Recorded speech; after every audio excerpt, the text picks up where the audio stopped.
इस वर्ष के समाधान यात्रा के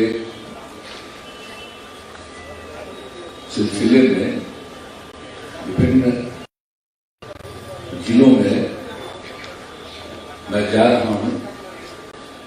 जगह जगह बहुत चीजों को देखता हूं, लोगों की बात को सुनता हूं और हमने तय किया था कि हर जिले में जीविका दीदियों के साथ भी बात करेंगे, उनकी बात को सुनना चाहते।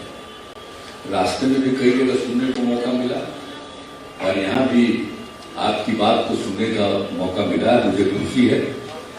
और आज के इस समाधान यात्रा में मेरे साथ यहाँ पर उपस्थित हैं बिहार सरकार के माननीय मंत्री विजय कुमार चौधरी जी, माननीय मंत्री श्रम संसाधन विभाग श्री संजय कुमार झा जी, माननीय मंत्री ग्रामीण विकास विभाग श्रवण कुमार जी, माननीय मंत्री अल्पसंख्यक कल्याण विभाग जमा खान साहब, माननीय विधान पार्षद श्रीमती रीना यादव जी, श्री मनीष कुमार वर्मा जी, बिहार राज्य आपदा प्रबंधन प्राधिकरण के माननीय सदस्य, यहाँ उपस्थित सभी अन्य माननीय सांसद विधायकगण और यहाँ हमारे साथ आए हुए हैं वित्त विभाग के अपर मुख्य सचिव श्री एस सिद्धार्थ जी, सूचना एवं जनसंपर्क विभाग के सचिव श्री अनुपम कुमार जी, पटना प्रमंडल के आयुक्त कुमार रवि जी, पुलिस महानिरीक्षक पटना प्रक्षेत्र श्री राकेश राय जी, नालंदा के जिलाधिकारी श्री शशांक कुंभकर जी, नालंदा के पुलिस अधीक्षक श्री अशोक मिश्रा जी और यहाँ जीविका दीदियों ने कुछ बातें कही। मोहतरमा सबीन खातून जी, श्रीमती प्रतिमा देवी जी, श्रीमती रीना देवी जी, मोहतरमा रवीना खातून जी, श्रीमती अस्मिता कुमारी जी, श्रीमती कुमारी पिंकी जी, श्रीमती उषा देवी जी, आप लोगों ने अपनी बात रखी, उसके लिए मैं सबसे पहले आपको बधाई देता हूं। और किस तरह से आप में से कि आगे पढ़ने की जो बात कही वो मुझे बड़ी खुशी हुई। इसके साथ साथ आप पढ़ाई भी कर रहे हैं और अपने को पढ़ना ही है, लेकिन अपने परिवार के भी बाल बच्चों को भी सबको आगे पढ़ाने की कोशिश करनी है। इस बात का मुझे पूरा भरोसा है। और आप जानते ही हैं कि जो हम लोगों ने स्वयं सहायता समूह को और वितरित किया, जब उसको काम करने का मौका मिला 2005 से बिहार की सेवा करने का, तो उसमें स्वयं सहायता समूह में बहुत कम महिलाएं, हालांकि उसके बाद भी हम 2-3 जगह जाकर के उन लोगों से परामर्श भी किए थे, लेकिन उसको लगा कि इनको और ज्यादा बेहतर ढंग से अवसर देना चाहिए, इनको बहुत कुछ सिखाना चाहिए और संख्या पूरी होनी चाहिए। दूसरे कई राज्यों के बारे में जब हम केंद्र में थे, एमपी थे या केंद्र में मंत्री थे, तो कई जगहों पर जाकर के हमने देखा, तो उनको लगा कि भाई यहाँ भी काफी संख्या होनी चाहिए और इसके लिए बहुत ही विशेषज्ञों के साथ बातचीत और सब कुछ। और उस बाद हम लोगों ने तय किया कि हम जीविका दीदियों की संख्या पूरा स्वयं सहायता समूह की संख्या बढ़ाएंगे और इसका नामकरण हमने कर दिया जीविका। अब आप समझ लीजिए कि इनका आप लोगों का जो नाम कर दिया जीविका, अब ये जो नाम कर दिया और आप जीविका दीदियां कहलाने लगी स्वयं सहायता समूह से जुड़ी हुई महिलाएं, तो ये बहुत अच्छा एक माहौल बनने लगा। और जब इसके बारे में उस समय की केंद्र सरकार, आज वाली केंद्र सरकार नहीं है, उस समय की बात, तो उस समय के लोगों को मालूम हुआ तो लोग आए, मंत्री आए, सब लोग आए, क्योंकि लोगों से बात किया, देखे कहीं तो बड़ा अच्छा किए और नाम भी आपने जीविका दे दिया। इसके बाद और चूंकि स्वयं सहायता समूह देश भर में, तो केंद्र सरकार ने पूरे देश में स्वयं सहायता समूह के लिए नामकरण कर दिया आजीविका।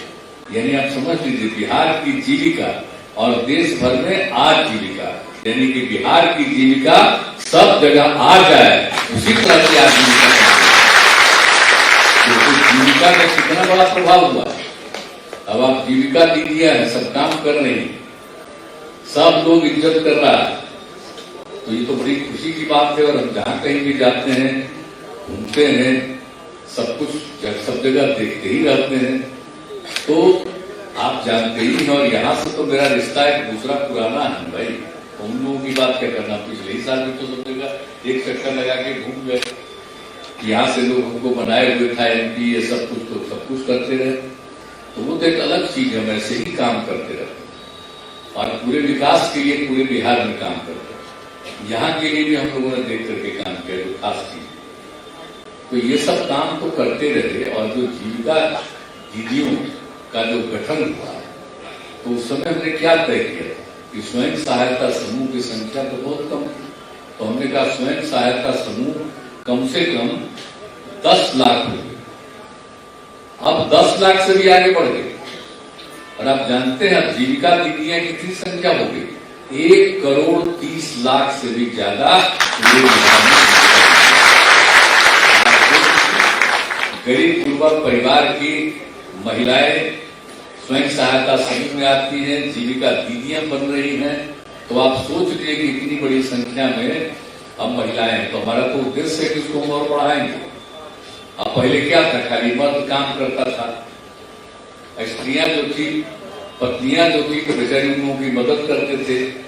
और उसके अलावा क्या करती थी, खेत में कोई काम करता जाके कुछ कर देती थी, लेकिन कोई काम तो नहीं था। बहुत कम लोगों को, और खास करके जो अमीर परिवार के लोग, मुस्लिम महिलाएं बहुत पढ़ती थी और कुछ आगे भी बढ़ती थी, लेकिन सामान्य तौर पर बहुत नीचे रह गई। तो इसलिए जब ये काम शुरू तो हम लोगों ने कहा कि नहीं, महिलाओं को आगे बढ़ाना है, पुरुषों को भी आगे बढ़ाना है, लड़कों को भी आगे पढ़ाना है, लड़कियों को भी आगे बढ़ाना है। लड़कियां तो कम पढ़ पाती थी, 5वां क्लास तक तो वो पढ़ने के लिए भेज देते थे, लेकिन 5वां क्लास के बाद आगे पढ़ाने में मुश्किल होता था, गरीबी थी। लड़की को कपड़ा उपड़ा कहां से दे? तो हमने पोशाक योजना शुरू करवाई और उसका साइकिल योजना शुरू करा। अभी आप साइकिल की बात कर रही थी, साइकिल योजना की शुरुआत करा दी। अब लड़कियों की संख्या कितनी बढ़ गई। तो हमारा था कि लड़का लड़की सब पढ़े, ताज वो माहौल हुआ।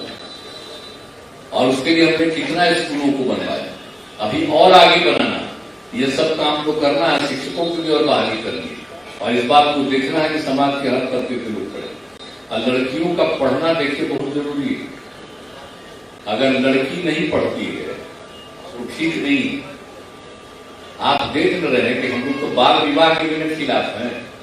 कम उम्र में शादी नहीं होना चाहिए, कम से कम 18 साल की उम्र हो लड़की की तब शादी होनी चाहिए, और 21 साल की उम्र हो लड़के की तब शादी होनी चाहिए।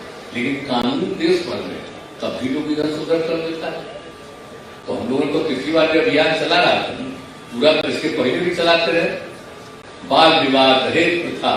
अब लड़की की शादी होती है लड़का से, तो लड़का का परिवार सोचता है कि शादी करेगा लड़का का तो उसको दहेज मिलेगा। इसका कोई मतलब है? मैंने लड़का का ब्याह लड़की से होगा तो लड़की को दहेज देना पड़ेगा लड़की के परिवार को, ये कोई मतलब है? आप बताइए, अगर लड़का का शादी नहीं होगा तो कोई बाल बच्चा पैदा होगा? ये हम सब लोग बैठे हुए माँ ने न पैदा किया जी। तो इसलिए लड़की का कितना महत्व है। लड़की के शादी में पैसा लगेगा, ये बहुत बुरी चीज है। और देश में कानून किया हुआ दहेज प्रथा के खिलाफ, लेकिन फिर भी कुछ तो करता है। लगातार अभियान चलाते रहना कि दहेज देना ठीक नहीं है। अब आप लोग आग्रह करेंगे कि देख लीजिएगा, सबको समझाते रहिए कि दहेज मत लो, और अगर कोई दहेज ले ले तब वैसी स्थिति में उसके शादी वाले उस परिवार में जाइए ही नहीं, तो अपने आप हो जाएगा कि कोई आया ही नहीं, तो कैसा लगेगा उसको? शादी उसके यहाँ होगा तो कोई नहीं जा रहा, तो ऐसी स्थिति होगी तभी जाकर के समझ लीजिए। दहेज प्रथा, बाल विवाह, सब चीज को भी देखना। तो इन सब चीजों के लिए जो काम करना है, विकास के लिए काम करना। अब बोलिए ना, महिलाओं के विकास के लिए तो कितना काम। अभी आप देख रहे थे कि चुनाव भी जीती है पंचायत में। अब आप सोच लीजिए, नगर निकाय में कौन जीती है? महिला जीती है। अब बात है कि हमने क्या किया है, उनको काम करने का मौका मिला। 5 में 6 में हमने जो कानून बना करके पंचायत का चुनाव हुआ, तो उसी समय हमने तय कर दिया कि इसके लिए महिलाओं को 50%, कम से कम 50% महिलाओं को मिलेगा।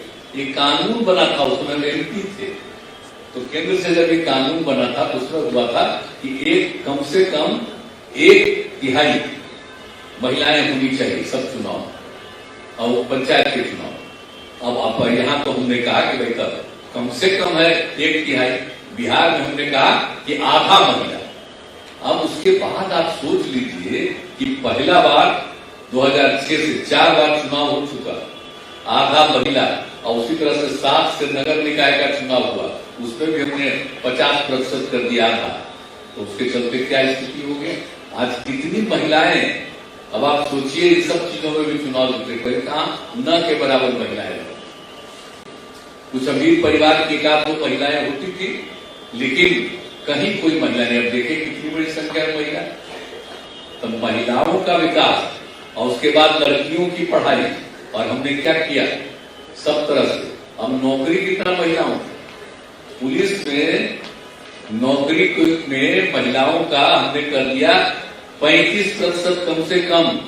अब आप जान लीजिए कि आज जो बिहार में पुलिस में जितनी महिला है उतनी ज्यादा महिला आज देश के किसी राज्य में नहीं है। और उसी तरह से हमने सरकारी सेवा में भी कर दिया 1/3 कम से कम होना कर दिए। अब तो पढ़ने में भी इंजीनियरिंग की पढ़ाई हो, मेडिकल की पढ़ाई हो, उसमें भी हमने कर दिया 1/3। तो एक चीज के लिए, महिलाओं के उत्थान के लिए, उनके विकास के लिए, और ये स्वयं सहायता समूह को बढ़ा करके जीविका दीदियों के रूप में उनको आगे बढ़ाने का ये सब काम जो शुरू किया गया, तो इस काम से तो अब महिलाएं, अब परिवार में जैसे पुरुष से खाली अब महिलाएं भी कितना विकसित हो रही है। अब आप लोग बोलिए कितना बढ़िया से अपनी बात कर रहे हैं। तो आप सोच लीजिए जब काम करिएगा तो खूब अच्छी भाषा भी आपकी हो जाएगी और खूब सबको पढ़ाइएगा, लिखाइएगा, आगे बढ़ाइएगा, आपकी कुछ आमदनी भी होगी। इसलिए हम सब कुछ ढूंढते रहते हैं और सब चीज में देखते हैं तो आपकी तरक्की हो रही है। अब हमारा उद्देश्य, आप लोगों की बात भी सुन रहे थे, बहुत खुश हैं, लेकिन हमारा यही उद्देश्य है कि शुरू जो किया उसके बाद जीविका दीदियों के लिए बहुत सारा काम हम लोगों ने बढ़ाना शुरू किया। तो उसी तरह से हम घूम रहे हैं। अब इसकी आगे जीविका दीदियों के लिए और काम बढ़ाएंगे ताकि जीविका दीदियों की आमदनी और बढ़ती जाएगी और उनकी संख्या जीविका दीदियों की और ज्यादा हो जाएगी। तो आगे हो जाएगी तो हमारा समाज ठीक होगा, हर परिवार का ठीक होगा। और उस बाद जब लड़कियां पढ़ लेगी, आप सब जब ध्यान दीजिएगा तो आजकल का जो प्रजनन दर है कि आप सोचिए ना, पहले कितना ज्यादा होता था, 4.3 था 5 में। अब उसके बाद हमने शुरू किया कि लड़कियों को पढ़ाएंगे। आप जानते हैं बाद में जो पूरे देश का सर्वेक्षण जान करके जानकारी लिए, अगर पति पत्नी में पत्नी मैट्रिक पास है तो देश भर में उन सभी परिवारों में प्रजनन दर 2। और हमने बिहार में भी एक कराया कि जरा देखिए तो इसमें क्या है, तो बिहार में भी कराया गया। तो पति पत्नी, अगर पत्नी भी मैट्रिक पास है तो प्रजनन दर 2, और पति पत्नी में अगर मैट्रिक से भी आगे है, इंटर पास है, तो देश का प्रजनन दर मिला 1.7। अब बिहार में निकला अनेक जगहों पर 1.6 प्रजनन दर। तब हमको इतनी खुशी हुई कि पढ़ाई खूब आगे बढ़ेगी, इंटर पास करे, उससे भी आगे बढ़े, और इंटर तक तो कह दिया है कि हम सब मदद करेंगे जब तक शादी न करे। इंटर के बाद आगे शादी हो गई, अब जो भी हुआ और कितना मदद दे रहे हैं पढ़ने के बाद। इसीलिए कर रहे हैं मदद ताकि महिलाओं की स्थिति बहुत अच्छी हो जाए। आप जान रहे हैं प्रजनन दर अब घटने लगा, 4.3 से घटते घटते अब हो गया है 2.9। अब 2 के करीब आ जाएगा, तभी कुछ दिन तक तो आबादी बढ़ती जाएगी। लेकिन आप जान लीजिए 2040 के बाद ये स्थिति स्थिर होगा, उसके बाद फिर नीचे जाएगा, तब कोई दिक्कत नहीं आएगी। इतना विकास हो रहा है, ये और विकास हो जाएगा और आगे जो भी रहेगा उसको बड़ा आनंद आएगा। इतना चीज काम करिए आपको से उम्मीद है कि पूरा बुलंदी से काम कीजिएगा और आप लोगों को उनको आगे बढ़ाना है। और आप लोग भी ध्यान दीजिएगा पूरा सबको, कोई आपस में बिना मतलब का झगड़ा न करे, बेमतलब का बोलिए ना। कोई कई तरह का इधर उधर पहले यहां नहीं होता था, देखिए कितना शांति हो गई।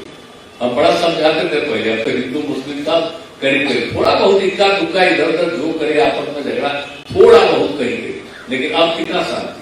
तो अब आपको जीविका दीदियों का काम है कि हर परिवार में ये चीज देना कि आपस में झगड़ा नहीं होना चाहिए एकदम, चाहे कोई जाति का हो, कोई भी धर्म को मानने वाला हो, लेकिन उसको आपस में प्रेम का और भाईचारे का भाव होना चाहिए। इस बात के लिए भी जरूर आप लोग लगे रहिएगा ताकि समाज में का माहौल बढ़ रहा है।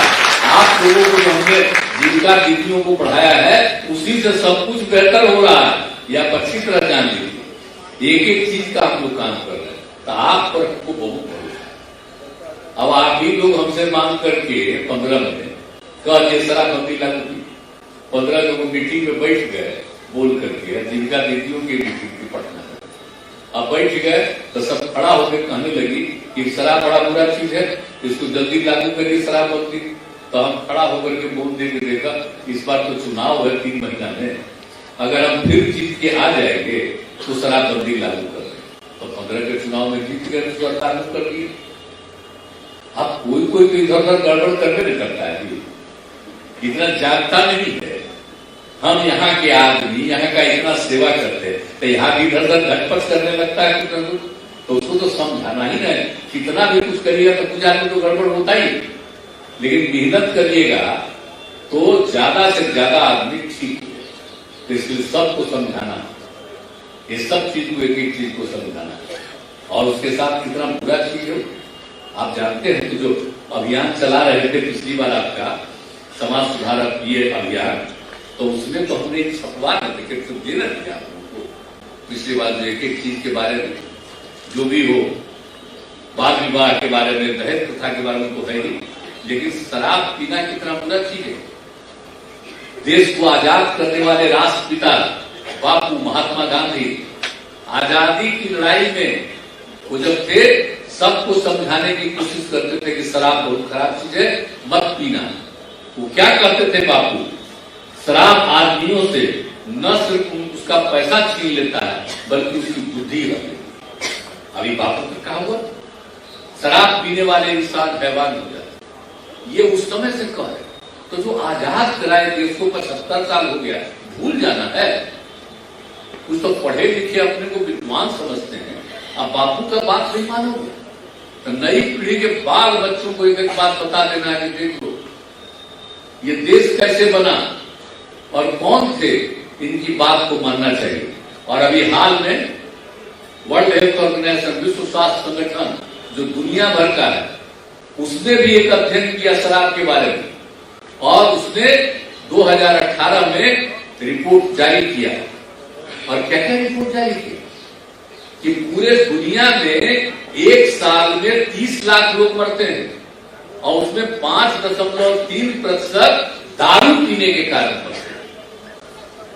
ये बताइए, जो सबसे बड़ा लोगों के स्वास्थ्य की चिंता करने वाला संगठन और एक एक बात को बताता है। ये कोरोना का ही दौर आया था, कौन WHO ही एक एक चीज के बारे में बताता है कि ये करना है, ये करना है, दुनिया भर। अब उन्होंने जो रिपोर्ट जारी किया 2018 में, और अगर जो मरते हैं लोग तो 20 साल से लेकर के 39 साल के जो युवक हैं उनकी मृत्यु 13.5%। और जो शराब पी लेता है तो आत्महत्या जितनी होती है, तो दुनिया भर में कहा कि 18% लोग दारू पीते हैं तो आत्महत्या नहीं कर देते। अब गाड़ी लेकर के चलाता है और दारू पिए हुए रहता है, तब पूरे दुनिया में 27% दुर्घटना होती है। दारू पीने वाला अगर चलाता है गाड़ी, तो जान लीजिए कितना बुरा चीज है, कितनी बुरी चीज है, और कितने तरह की बीमारियां होती हैं। 200 प्रकार की बीमारियों के शिकार होते हैं, और सबसे गंभीर बीमारियों के शिकार होकर के लोग मर जाते हैं। ये सब एक एक बात किया। तो इन लोगों ने जो प्रकाशित दिया तो उसी को हम लिख करके छापे हुए, एक एक लोगों के हाथ में खुद भी पढ़िए और अपने परिवार में भी बताइए, बगल अगल में भी बताइए, एक एक आदमी को रोज सिखाइए शराबबंदी के लिए और बाल विवाह उन्मूलन के लिए, दहेज प्रथा उन्मूलन के लिए एक एक चीज को बताइए और बापू की बात को भी सबको समझाइएगा। ये सब करिएगा तो इसका असर और बढ़ता जाएगा।